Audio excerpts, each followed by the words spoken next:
माशाअल्लाह ये हमारे दारुल वक़्फ़ के मुअज़्ज़िन हैं। अल्लाह ने इनके दिल में अपने मखलूक की मोहब्बत कैसी डाली है। ये बिल्ली का बच्चा है, 2 दिन से भूखा पड़ा था। ये पकड़ के लाए हैं माशाअल्लाह, अब इसको दूध पिला रहे हैं। देखिए सामीन नाज़रीन, इसको कहते हैं अल्लाह की मखलूक से मोहब्बत करना। कैसी इन्होंने इसकी माशाअल्लाह, अल्लाह ताला इन्हें जज़ाए खैर अता फरमाए। ये बहुत अजीम शान काम इन्होंने अंजाम दिया है और इनके साथ में इनकी भी माशाअल्लाह खिदमत रही है।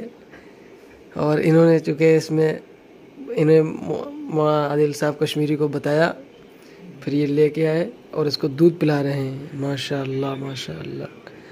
मुअज़्ज़िन साहब, आपकी मग़फ़िरत के लिए यह काम आपको काफ़ी हो सकता है इंशाअल्लाह, उम्मीद है। अल्लाह ताला ज़रिए आखिरत और जो है आपके लिए ये काम निजात का बाइस बना है।